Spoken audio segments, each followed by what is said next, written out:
Warning, this video audio may contain graphic images, verbal descriptions of death, self-harm. It may trigger or offend some viewers or listeners. You have been warned. Please do not report the video. This is meant for entertainment purposes only. All images herein are confirmed to be fake and are for dramatic effect only. So enjoy, and thanks for not being a douche. Love, Seb. What's up, everybody, and welcome back to the show. As always, I'm your host, Sebastian Volkov, the God of Horror. Today, we're looking into the top 5 urban legends of Thailand. Number 1. Mae Nok of Phra Kanong. The legend took place during the reign of King Rama IV. A shrine dedicated to Mae Nok, translated to Miss Nok, was constructed at the Wat Ma But, but was relocated in 1997 to the nearby Suon Luong district of modern Bangkok. A beautiful woman living on the banks of Phra Kanong Canal with an undying love for her husband, Mak. While Nok was pregnant, her husband was drafted to the Thai army and sent to war, suffering serious injuries.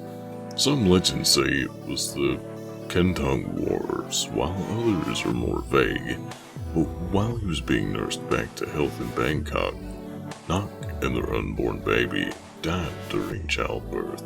Mak returned home from the hospital and found his wife and child waiting for him, but his neighbors warned him that he was living with a ghost, and that they had both died in labor. But Mak dismissed their claims. I mean, it really does sound insane, right? Things were peaceful, and Mak was enjoying his time with such a loving wife and beautiful child, until one day Nok was preparing dinner and dropped a lime off the porch. She stretched one of her arms far beyond what any human could and picked the lime up off the ground. Mak saw this supernatural act and finally believed the stories his neighbors told him and snuck out of the house that very night. But Nok noticed this and began chasing him. According to Thai folklore, ghosts are afraid of the sticky leaves of a blumea bush. Knowing this, Mak quickly found one and hid behind it. When the first opportunity arose, ran as fast as he could into the Wat Ma But temple nearby, which is, usual, is a holy ground that a ghost may not enter.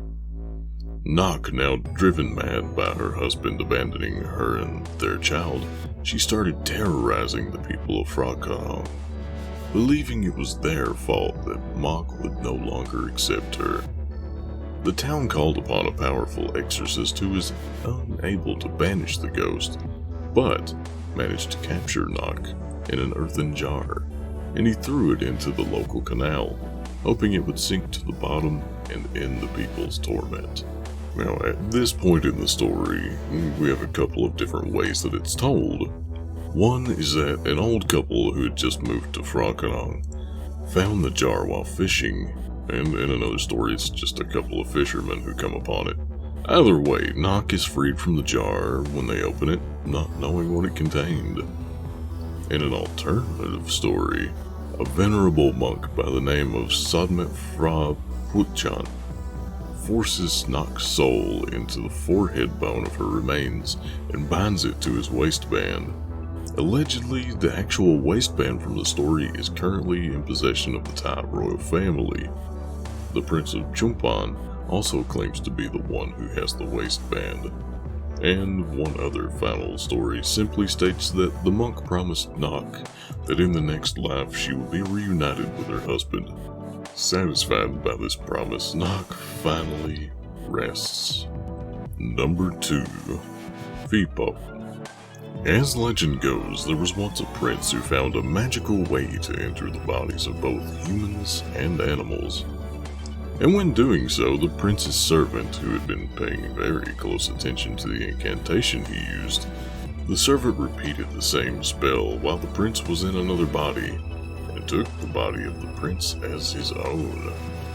Unable to reclaim his own body, the prince possessed a bird and flew to his wife to warn her of what had happened. The princess ordered the servant's body to be destroyed as soon as possible. And when the false prince came to see the princess, she challenged him to enter the body of an animal. The false prince, in his hubris, did so immediately, possessing a bird perched in that very room. Now possessing the very bird the real prince had claimed, the prince had finally returned to his own body. With his original body destroyed, the servant has ever since been going from body to body, both human and animal, devouring their intestines to sustain himself.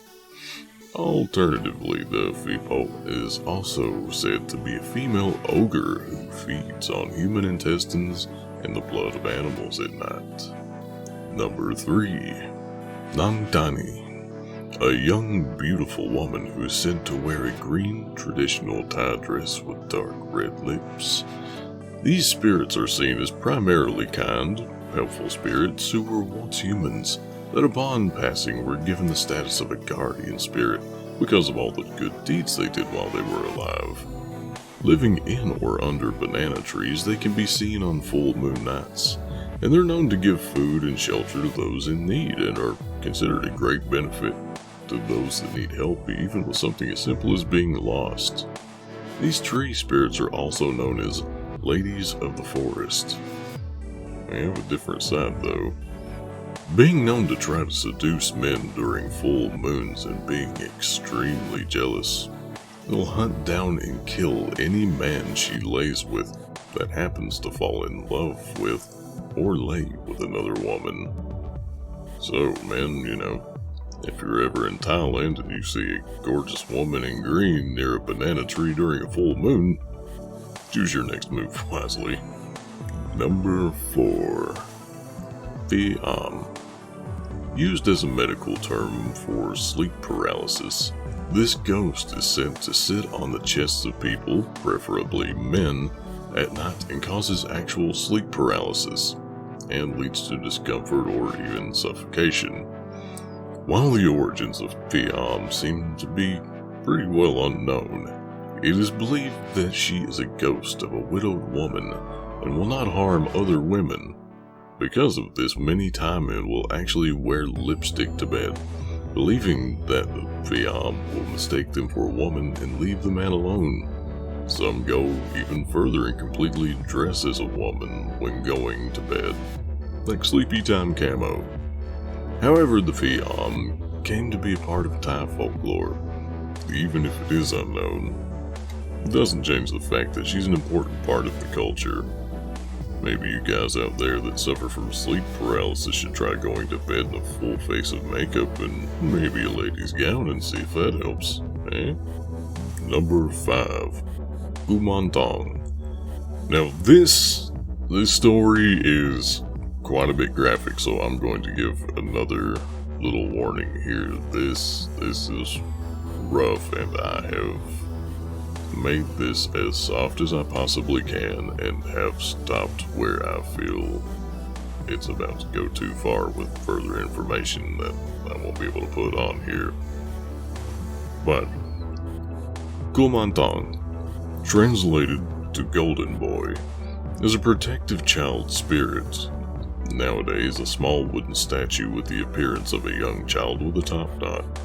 This statue is said to sustain its power as long as the owner feeds and protects it. In return, the Kumon Thong will warn its owner anytime it senses that danger is near. But it didn't used to be made of wood.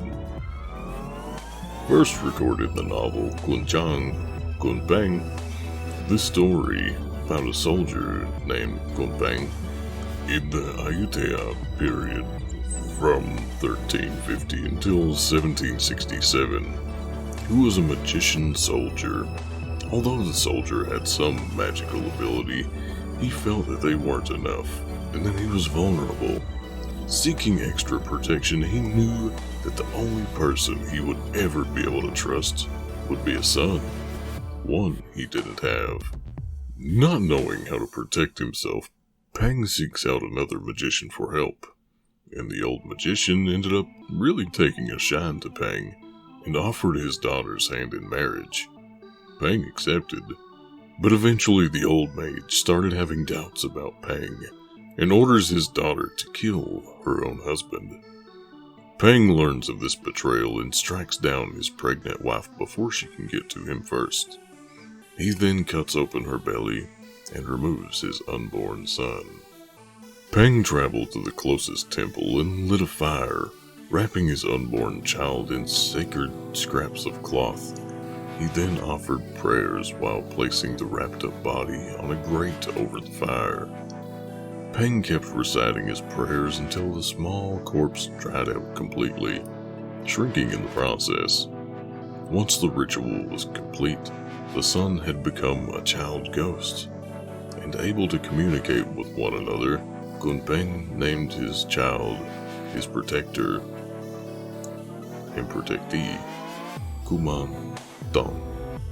As wild of a story as that is, there are actually ancient manuscripts detailing the steps of how to make a Kumon Thong. Steps like requiring the ritual to be done just before dawn, in a cemetery, and that the Kumon Thong must be painted with lacquer and covered with gold leaf.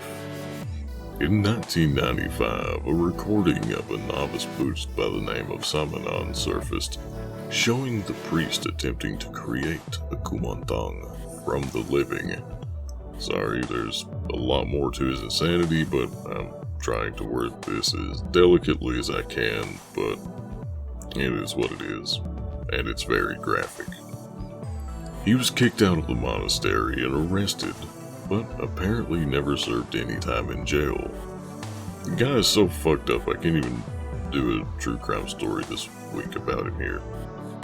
I have, however, created a Patreon, to where anyone who subscribes will have access to the truly dark and very graphic stories that I'll be doing that you can't find on YouTube, that they won't let you put on YouTube. They'll all be unfiltered, no censoring details. It's $5 a month if you're interested, and I'm going to try to at least get 2 to 4 stories out every month, as well as some other exclusive content. Moving on.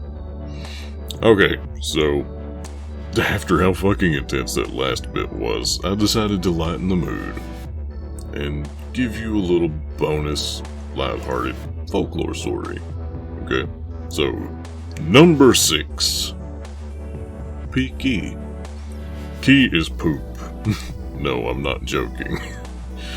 Pee-kee is a ghost in your toilet, and you have to consult this spirit before using the toilet and after having a nightmare. Conversing with the Pee-kee, as you should, will make the ghost happy, and you'll literally shit out all of your bad luck. Where the hell is my toilet ghost? I have decades of bad luck to get rid of. Anyway, I hope that lightened the mood a little, and that concludes our horror trip of Thailand. Thanks for watching, and thanks for listening, everyone. And may your poops bring you lots of luck. And don't forget to check out our little live gameplay of the Thai horror video game Home Sweet Home and the upcoming Thai true crime story of the Iron Box Killer. Bye-bye.